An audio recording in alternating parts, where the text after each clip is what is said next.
what made you get into the sanitation, from junk removal? What was like, you My know, peer, my peers, we had a company locally that was family owned for 80 years. And there was another company, family owned up north. And 4 years ago, when I saw the company up north that usually dumps way far away, their trucks started coming into our local landfill. I asked the scale house girls, I said, hey, what's the deal? She said, oh, they got bought out by us. So I thought, okay, I know who's next because this guy's got 90 to 100 trucks. Great service, family owned, and they sold. They have a 5-year non-compete. They sold this June will be 5 year or 4 years. I'm sorry, but anyway, I know all their drivers. So here I am, the only female hauler that dumps in this landfill. Okay, the key word is female hauler. All the other guys that come in there, I know them. They would stop me coming out of the active cell area where you dump on the lower road, and they would say, Denise, you have got to do this. The customers that, these are the guys that used to work for the family owned company and now work for Big Blue. They're unhappy. They're just so unhappy. So I said, you know what? I'm gonna extend the olive branch to my customers. And at first, I got my first 200 customers, and then all of a sudden, Big Blue starts texting me. Big Blue starts diving into my Facebook 2 years back saying, you need to take down these pictures. You can't do this. You can't do that. Yeah, exactly. There's laws against monopolies. I've probably already been to at least 12 attorneys. They all say the same thing about this fuel surcharge and such. But there's got to be somebody out there that wants to take it on, because there's laws against putting, well, let me say this. The other day they said something to me, and I just told them, I said, get out your checkbook. If you're trying to squeeze me out, stop. But you know what? I would never sell to them. or go sell it and go open a dump or a transfer station. That's what I would do. Take their money and go and beat them in Yeah. it. But yeah, so wow, okay, so this is what I want to know about it. What's the difference now as far as income with from a junk removal business to sanitation? Like I know I, sanitation I'm is the glad next you asked level up. that. My business this year, I was just talking to my CPA Friday.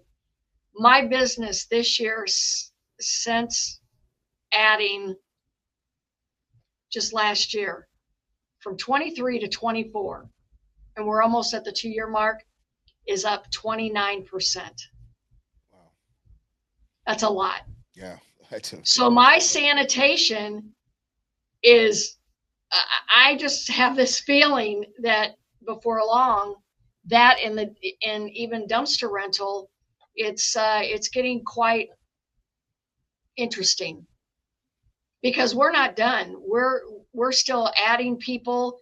We probably add 5 to 10 weekly trash customers every day. how do you get those customers? And like, because I would think once somebody has somebody, I don't think they would ever change, unless they were unhappy about something. You So want to how know do you, why they change? yeah. Because they get horrible service, because half the time the Big Blue doesn't show up, because when you call Big Blue, you get somebody in Arizona, Indiana, Ohio. You call us, you get local. You call us, you get my wife on the phone now. She left her job of almost 20 years and said, I wish I would have done this 20 years ago. They We offer great service. If we we mean what we say, and we're going to do what we're going to tell you we're going to do. and we run a tight ship around here. We've got a great crew. Everybody gets along like a great big family. And all my guys know the importance of respect and customer service. You know, I tell people they get a hall pass. We've got customers that will set their cans at the curb or that have a private lane. And this is how Paul, really, we initially started getting so many people.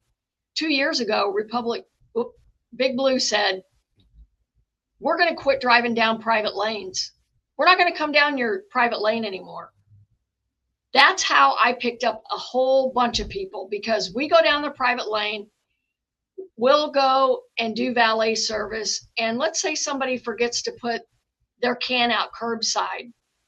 We get out of our truck, go up by their garage or wherever their can is, and we get their trash out.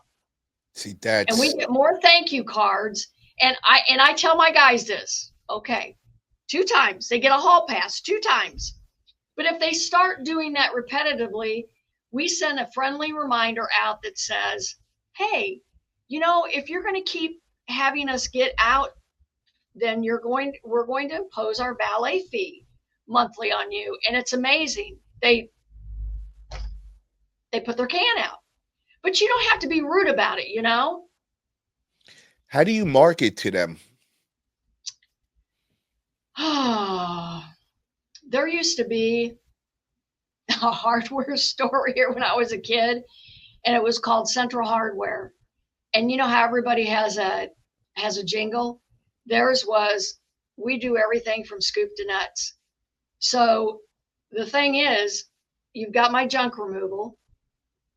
I'm all over the radio with that, or we're advertising all over Facebook and Nextdoor.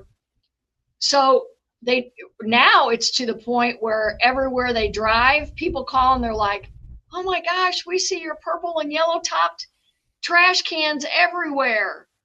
And they word of mouth, they see them everywhere. And the other thing I did was I went last year and I bought commercial. You know, we've got commercial customers that have the 2-yard, the 4-yard, and the 6-yard, and the 8-yard, you know, dumpsters.